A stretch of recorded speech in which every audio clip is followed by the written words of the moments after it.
What's up, YouTube? What's up to all my subscribers?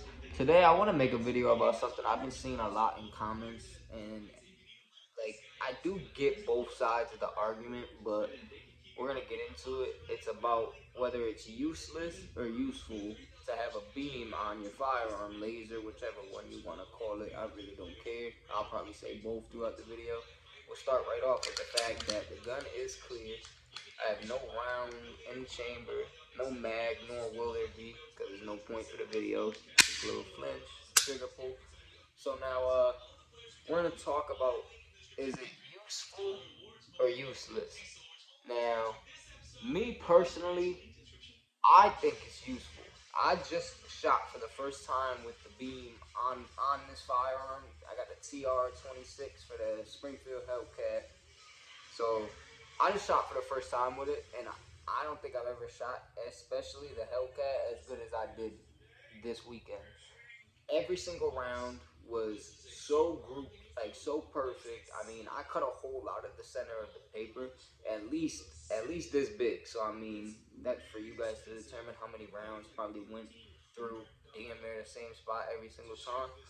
But like for me, I feel like what my beam did is it showed me the few little hiccups and mistakes I was making while shooting, and that's with my firearms without the beams, the Hellcat before it had the laser, the beam, whatever.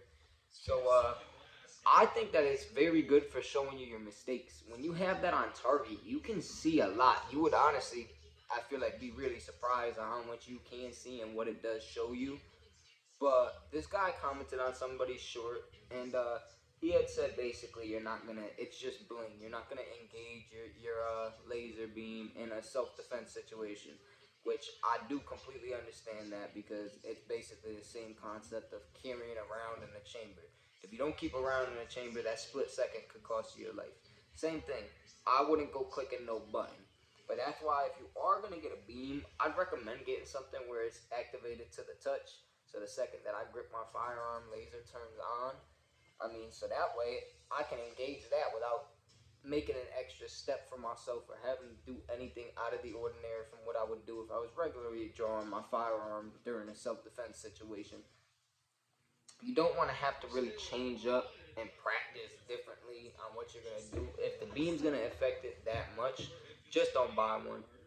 And I do get what he means as bling, because there are some people that'll buy them literally just for show. If you're gonna buy them just to point them at the camera, especially them little $25 Amazon beams, don't do it. That's a fucking waste of time. I mean, I guess if you're young, you got illegal guns, you're gonna want to do it. Everybody wants to put a beam on the camera for Snapchat. I get it. I was young at one point, but my biggest thing is it's just you're really not gonna get what you want out of it if you're not practicing with it. For one, if you just got it on your gun and you never practice with it, then yeah, it really is pointless to that point.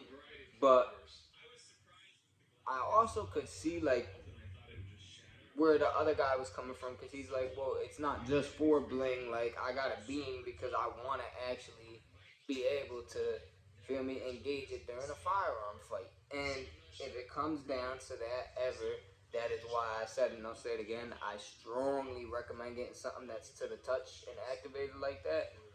And that definitely cuts off, obviously, extra time added to you being able to defend your life. And yeah, that's really basically all I got to talk about on the topic of beams.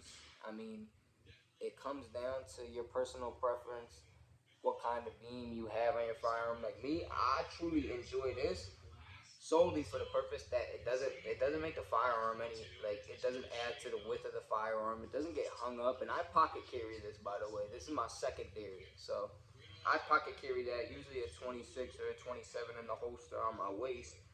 I obviously I practice at home. I don't get hangups with the Hellcat out of the pocket. Even with the beam, I think even having the beam on there might have made it a little easier. And with the red, I think it ran me about like 98 bucks or something, 88 bucks, something around there. 110, maybe 120 with shipping, something like that. But depending on what kind of shipping you get. But they also do have a green beam option, and that is I think 128, obviously, and then that's not counting the shipping and whatnot. but Amazon has them. If you're gonna get a beam, invest the money. It's 100% worth just investing a little bit of extra money instead of getting some cheap shit that's probably gonna honestly not be zeroed in after 10 rounds. It's gonna move around. It's gonna act up. Probably gonna fall off of your rails of your firearm. Plus, a lot of these, I'm pretty sure they make them compatible for firearms that don't have rails. I mean, you really can't beat that.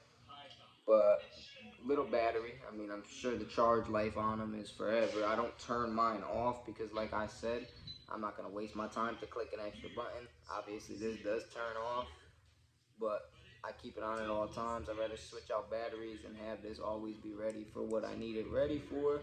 And then it does have a pulsing setting, which I'm really not too big of a fan of because to me that it doesn't really matter. And to me, it takes away the brightness of the beam. But if you're gonna be in a self-defense situation, 99% of the time it's gonna be within 12 feet, probably somewhere around there, like within 12 to 25, I think it is. And at that point, you don't need to know how to shoot you don't really need to know how to shoot with a laser. You're not even gonna be using sights at that point. And at night, like for nighttime wise, half of the time somebody's gonna be trying to rob you, mug you, whatever you want to call it, and you're gonna be probably shooting from this because they're all up in your personal space. So that's why you kind of want to practice everything. I mean, if you're gonna get a beam, I'd zero it in around whatever you're shooting at the range, your distance from what you believe it should be at. I mean, they're very easy to zero into. All you got to do is just point at a target, whatever you got to do, put it to where your top sight and your beam is like almost to where the dot of the beam is cut in half with your top sight. So it's right at the tippity top of there. And that's it's easy to zero in. They probably give you the tools with it. I know mine came with the tools. They all usually do. But yeah, spend the extra money, get something good. I definitely do. I will say the green is better if you're gonna try to use it during the daytime, whatever. You're really not gonna get a good read off of red. But I mean, yeah, that basically sums up the video. You guys, let me know what you think of having a beam on your firearm. Is it just for show, or does it actually help you with anything that, like, is there any preference you have while you're shooting with a beam to without a beam? Me, I definitely think it helped me with accuracy and straight grouping. But overall, I could see where the other person does say like a beam really doesn't matter because if you let let me shoot my gun, there's a good probably 90% chance that if I do what I did with the beam, I can do it without it too, which anybody really should be able to do. You shouldn't need a beam to fire, but will fire accurately.